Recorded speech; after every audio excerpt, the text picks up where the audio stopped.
नमस्कार दोस्तों, मैं हूं दीपक फुलिया, BSc student, government college Suratgarh.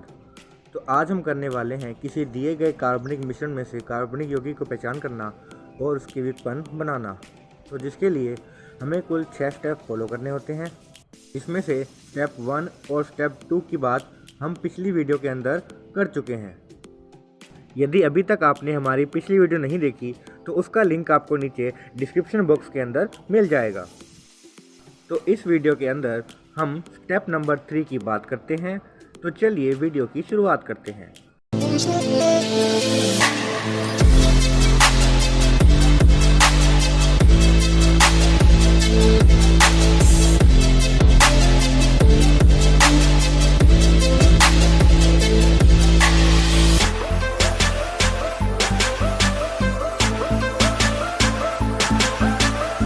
अब बात करते हैं हमारे स्टेप नंबर 3 तत्व परीक्षण की, जिसमें हमें 3 प्रकार के टेस्ट करने होते हैं, नाइट्रोजन, सल्फर और हेलोजन, जिसके लिए हमें ज़रूरत पड़ती है लेसाने सॉल्यूशन की। तो चलिए इसे लैब के अंदर बनाते हैं।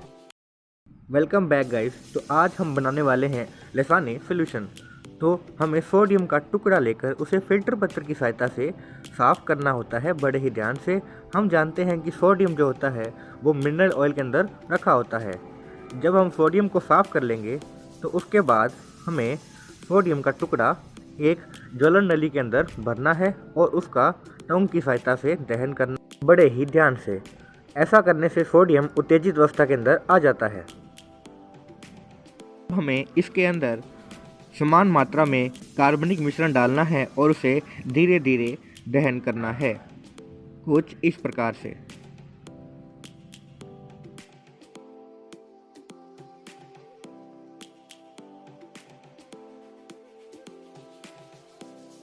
तो जब यह मिश्रण सोडियम के साथ पूरी तरीके से क्रिया कर लेगा तो हमें इसे रेड हॉट होने तक गर्म करना है, कुछ इस प्रकार से। आप देख सकते हैं कि ये रेड हॉट हो चुका है।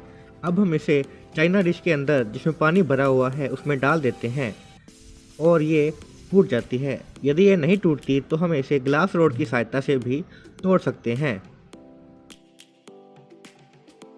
अब हम इस मिश्रण को फिल्टर पत्र की सहायता से फिल्टर कर लेते हैं, कुछ इस प्रकार से। आप देख सकते हैं कि फिल्टर की प्रक्रिया शुरू हो चुकी है और यह कुछ ही देर में फिल्टर हो जाएगा। प्राप्त होने वाला फिल्ट्रेट ही हमारा लेसाने सॉल्यूशन है। तो अब हम बात करते हैं हमारे नाइट्रोजन टेस्ट की, जिसके अंदर लेसाने solution plus NaOH plus FeSO4 का ताज़ा विलयन मिलाने पर हरा अवक्षेप प्राप्त होता है। अब इस हरे अवक्षेप के अंदर जब हम सांद्र H2SO4 मिलाते हैं तो हमारे पास 2 कंडीशन बनती है। यदि हरा अवक्षेप विलुप्त हो जाता है तो उसमें नाइट्रोजन अनुपस्थित, और यदि हरा नीला अवक्षेप बचता है तो उसमें नाइट्रोजन उपस्थित होती है। तो चलिए इसे लैब में चलकर देख लेते हैं।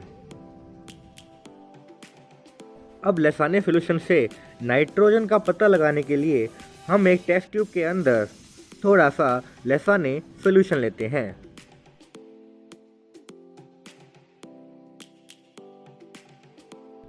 बस इतना काफ़ी है।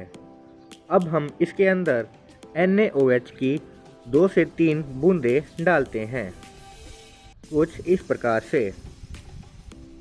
उसके बाद हम इसके अंदर FeSO4 का ताज़ा विलयन डालते हैं। जैसे ही हम FeSO4 डालते हैं इसके अंदर हरा अवक्षेप आ जाता है।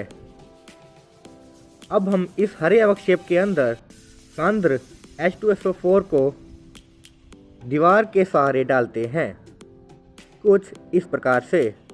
यह हमें बड़े ही ध्यान से करना होता है क्योंकि H2SO4 काफ़ी खतरनाक हो सकता है। H2SO4 की 2 से 3 बूंद डालनी होती है और आप देख सकते हैं कि इसका हरा अवक्षेप विलुप्त हो चुका है। तो इसका मतलब इसके अंदर नाइट्रोजन अनुपस्थित है।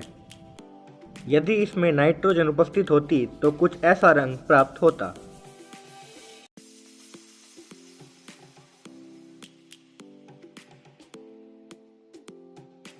तो अब बात करते हैं सल्फर टेस्ट की। जब हम लसान्य सॉल्यूशन के अंदर सोडियम नाइट्रोप्रोसाइड डालते हैं तो दो कंडीशन बनती है।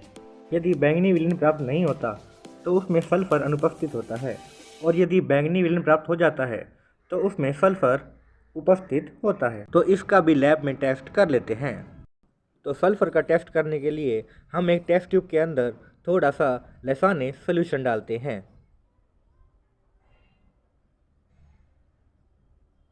बस इतना काफ़ी है।